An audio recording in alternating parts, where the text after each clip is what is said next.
पाकिस्तान वो देश है जो अपनी हरकतों से बाज आने वाला नहीं है, वो सुधरने वाले देशों में से नहीं है। लगातार आतंकी घटनाओं को वो अंजाम देता रहा है। और खास तौर पर अगर देखा जाए कि अगर भारत की सेना की बात करें, उस भारत की सेना ने साफ तौर पर कहा था कि जो हमारा टारगेट है वो सिर्फ और सिर्फ जो टेररिस्ट कैंप है उनका है, ना कि जो वहां के सिविलियंस हैं और ना कि जो मिलिट्री कैंप्स हैं। लेकिन पाकिस्तान की तरफ से देखा गया कैसे पुंछ से भी कई तस्वीरें सामने आई, कैसे जो मासूम है वहां पर, चाहे वो बच्चे हो चाहे वो आम नागरिक हो, लगातार उनको टारगेट किया है पाकिस्तान ने। क्या लगता है ये जो वॉर की स्थिति है इसको रोक दिया गया है, पूरी तरीके से युद्ध पर विराम लगाने की बात तो कही जा रही है, लेकिन क्या लगता है पाकिस्तान वाकई में अब पीछे है? देखिए प्रिया जी, एक चीज ये समझ लीजिए कि हिंदुस्तान और पाकिस्तान में बेसिक अंतर बहुत सारा है। सबसे बड़ी बेसिक अंतर हम आपको बताया कि जो हमने टारगेट किया आतंकी ठिकानों को, हमने वहां हमला किया और उनको मारा। 5 से अधिक खूंखार आतंकवादी मारे गए। और पाकिस्तान ने जो हमारे पंजाब में हवाई अड्डे और तमाम शिक्षण संस्थान और मंदिर और धार्मिक स्थलों को टारगेट किया, उनको हमने उनकी योजना जो थी उसको हमने रात में ही खत्म कर दिया। और जब उन्होंने हमला किया उससे पहले उनकी मिसाइलों को हमने अपने टेक्निकल तरीके से उनको खत्म कर दिया, जिससे हमारे देश में वो जान माल का नुकसान नहीं हुआ, वो चीजें नहीं हो पाई जो पाकिस्तान के मंसूबे थे। उससे साफ जाहिर है कि वो भूखा नंगा देश हमसे कभी नहीं लड़ सकता। लेकिन हाँ, ये बात आपने जो कही बहुत महत्वपूर्ण है कि इनकी बात पे कोई भरोसा नहीं किया जा सकता।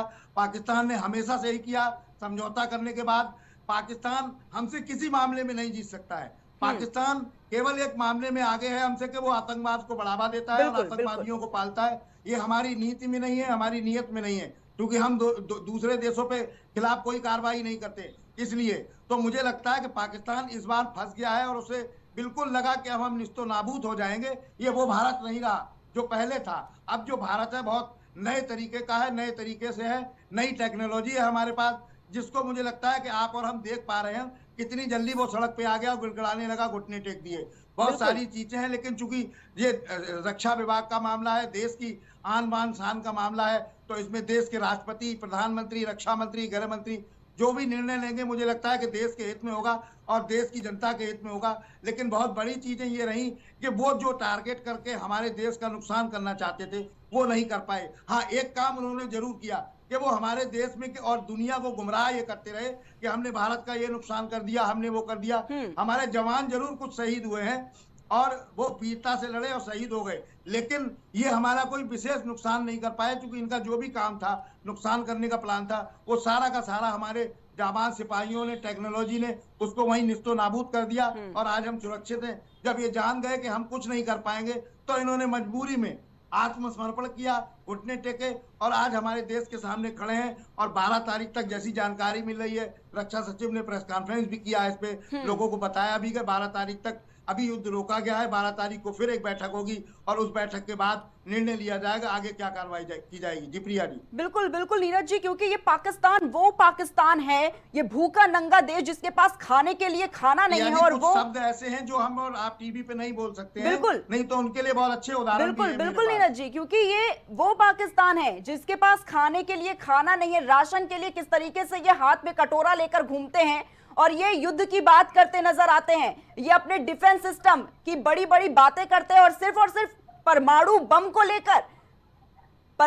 को लेकर ही वो किस तरीके से आगे आ जाते, तमाम तरह के दावे ठोक देते हैं। लेकिन कोई भी इससे अनजान नहीं है, चाहे वो भारत हो चाहे वो बाकी देश हो, कि कैसे इनके पास तो खाने के लाले पड़े हुए हैं। यहाँ की जो वहां की पाकिस्तान की जो आवाम है खाने को तरस रही है। और नीरज जी देखिए किस तरीके से बड़े बड़े युद्ध की बात करते हैं, भारत को चैलेंज करते हैं कि वो पीछे नहीं हटेगा तो हमें कमजोर मत समझना, हम नहीं पीछे हटने वाले हैं।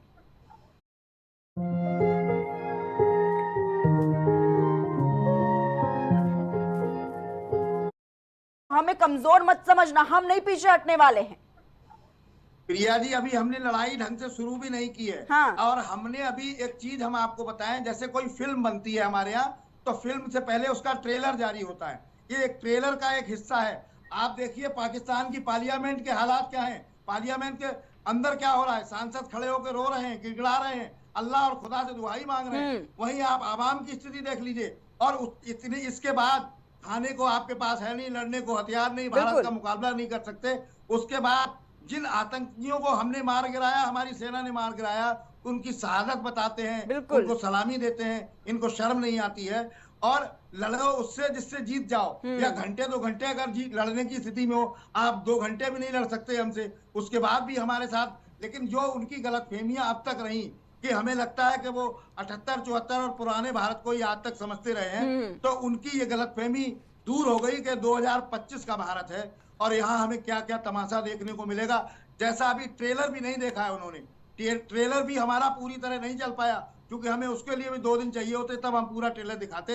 अगर 1 दिन और 2 दिन ये मामला बनता, मैदान में रहती हमारी सेनाएं, तो उनको हो सकता है कि दुहाई मांगने के लिए भी लोग मिलते नहीं। जिस देश का प्रधानमंत्री लड़ाई के समय बेसमेंट में चला गया हो, 70 फीट नीचे ढूंढने नहीं मिल रहा, रक्षा मंत्री नहीं मिल रहा, वो क्या लड़ेंगे हमसे? उनकी हैसियत क्या है लड़ने की? बहुत सारी चीजें हैं, लेकिन इसमें प्रिया जी कोई दोहराए नहीं, हमारी टेक्नोलॉजी, हमारे जाबाज सिपाही और सेना के अधिकारी बहुत सक्षम है, जिसका आज चिंता जात का नमूना हमें और आदमी को देखने को मिला है। बिल्कुल बिल्कुल नीरज जी, क्योंकि ये भी कहा, ये भी जाता है कि जो लड़ाई होती है, जो युद्ध होता है, वो बराबर